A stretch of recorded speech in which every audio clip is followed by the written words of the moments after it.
I don't think that if America hadn't intervened, you wouldn't have had this mess, because there was something more fundamental going on than just an American intervention. What the American intervention did was create a particular pressure cooker in Iraq, but this was happening already.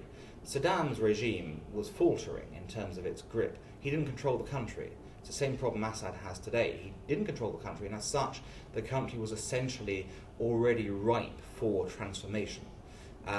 You would have still seen an Arab Spring. The Arab Spring in 2011 had nothing to do with the American intervention in 2003 in Iraq. Nothing. It was spontaneous. It came from a desire for change. And that desire for change was sparked by social media, things that were, new developments that were external completely to America. It's unrealistic to think that part of the world where now everyone can see what's happening next door and in other places would be cut off and would remain oblivious to change, just like everywhere else has done so.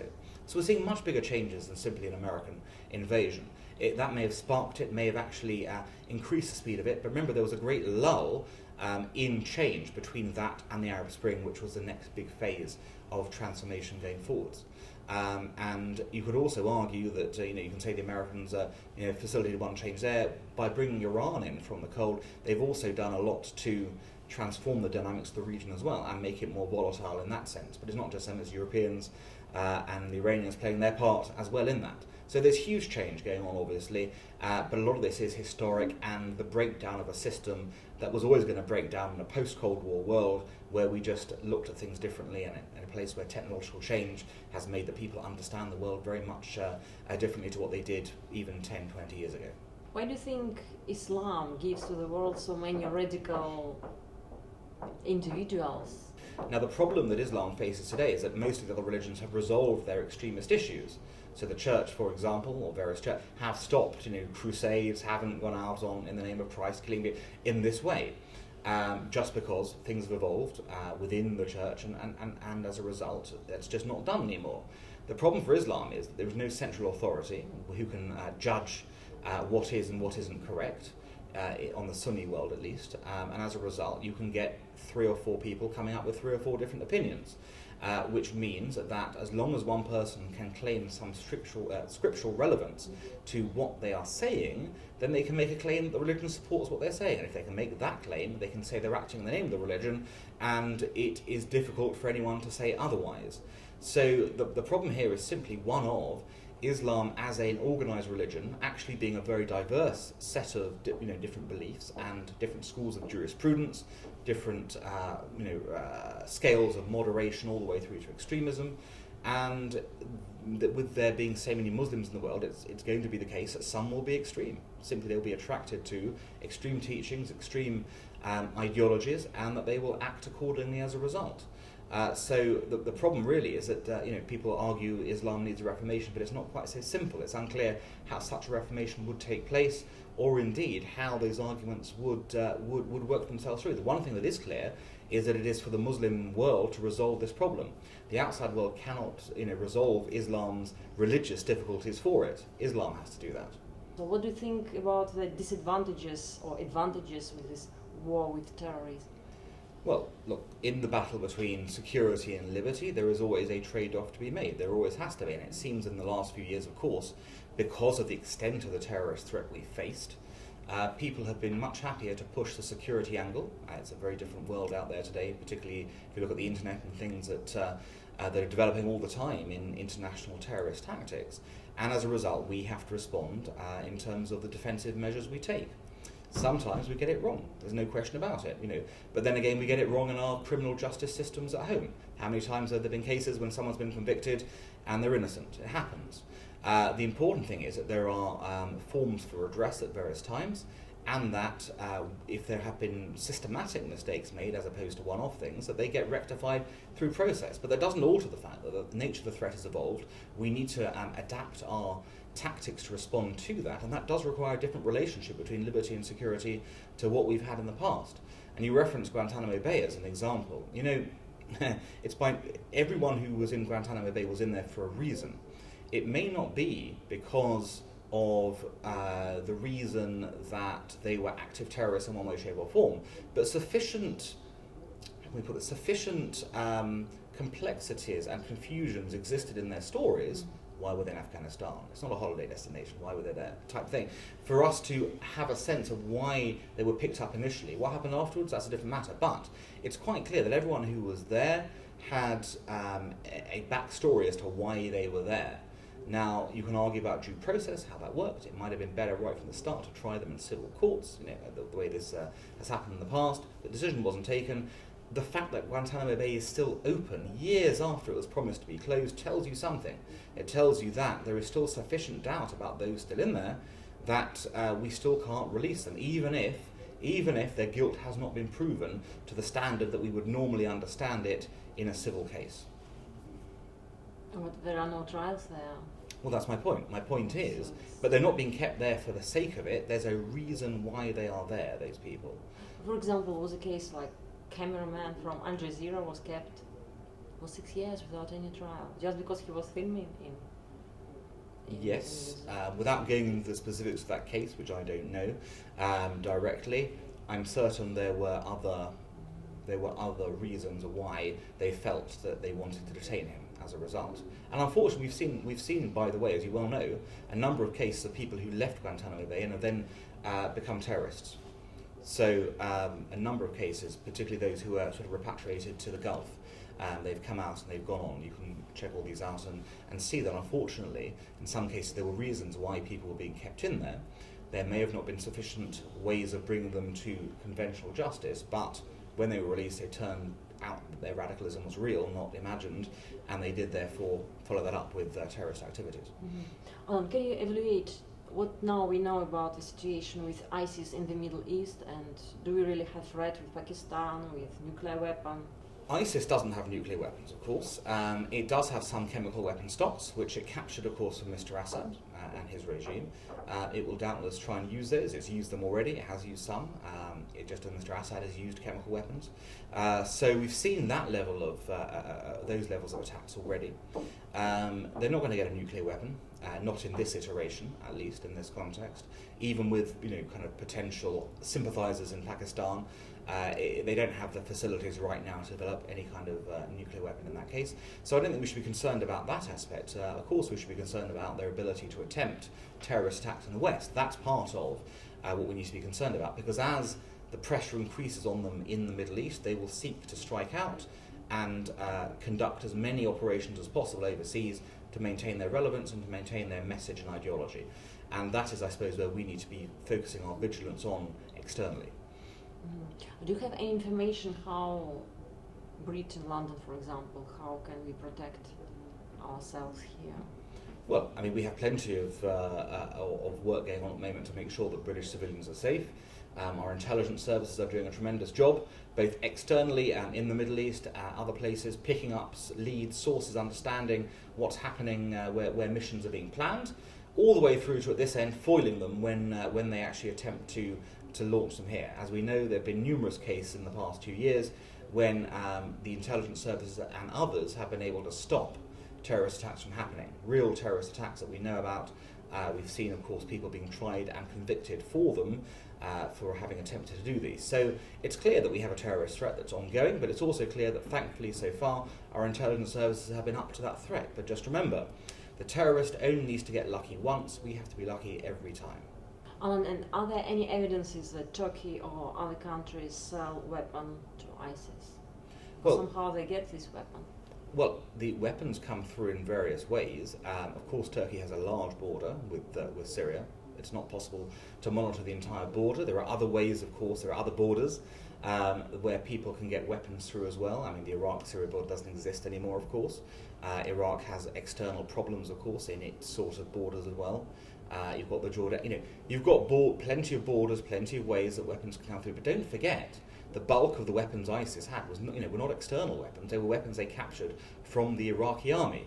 When Mosul was overtaken and overrun, for example, they secured the entire armory of the Iraqi army there, including trucks, including sort of soft-skinned vehicles, including a vast array of armaments, of course. And so sadly, the main reason ISIS have been such an effective fighting force is because pretty early on they captured a huge amount of armaments that have enabled them to keep on going.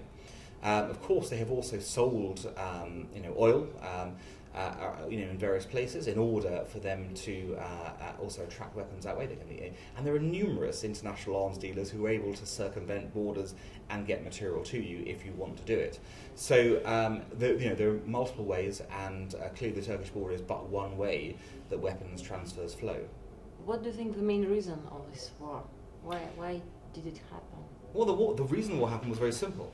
You go back to the Arab Spring, if you like, the movements that sought to sweep through the region back in 2011, 2012, where you had a spontaneous outburst of, if you like, desire for freedom amongst citizens of many countries. Started in Tunisia, obviously you saw Libya, you saw Egypt, you saw Syria, you saw rumblings in Jordan, other places. So you had this whole sense, even in Bahrain, of a desire of citizens to cast off their very bureaucratic and very oppressive states on top of them. Now, the protests work in some places, as you saw in Egypt, for example. You saw Mubarak go. They worked in Tunisia.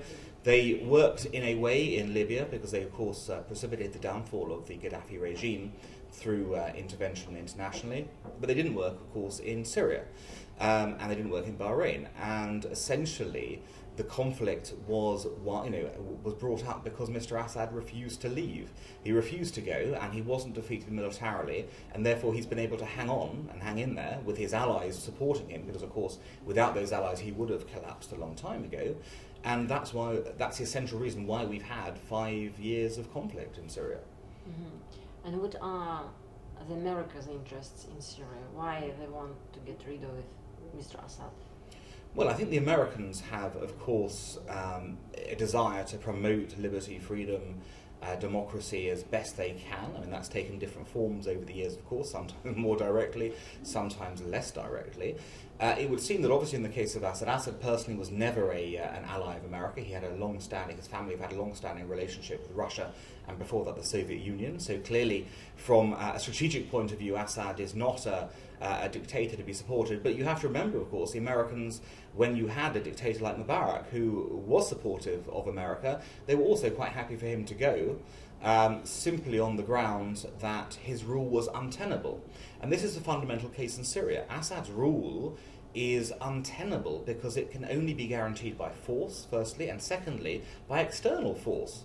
So this is a man, even if he succeeds in recapturing Aleppo by destroying the city, who will have destroyed his country, who has no legitimacy of rule at all, who can't even pretend that he's got consent from the population, and who relies upon 2 foreign powers to prop him up. How is this man possibly a viable candidate or viable person to be president of a country? It doesn't make any sense. So the Americans' perspective is simply one of power has left you, essentially. Whatever you try and restore will not restore that sense of power. You need to move on. Yeah, but why do you think Americans care what is happening in Syria? Why do they care that it's not democracy there? They have a lot of issues in America. Well, they don't so much care that there's no democracy in Syria, because there are many countries in the world where there's no democracy and the Americans are not leading. But the level of bloodshed in Syria, number one, where you've got varying accounts of whether it is 250,000, 400,000 people killed during this conflict, the refugee flows into Europe and beyond, these have made Syria an issue that the fact that you've got great power conflict now over this, and it's such a combustible situation where Russia is squaring off against other countries, that in itself explains why Syria has become an international flashpoint in a way that you would never see, say, in an African country in contrast. So because of the factors that have fed into this Syrian conflict and what flowed out from it, that's why America is concerned and has to pay some attention to it. And why do you think historically Russia is so interested in Syria? Why is it a strategic point for Middle East?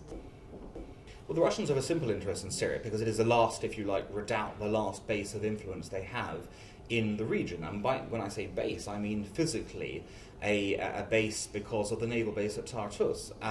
Therefore, you've got a base in another part of the world where you can move your forces into. It gives you the ability to project power far beyond your border.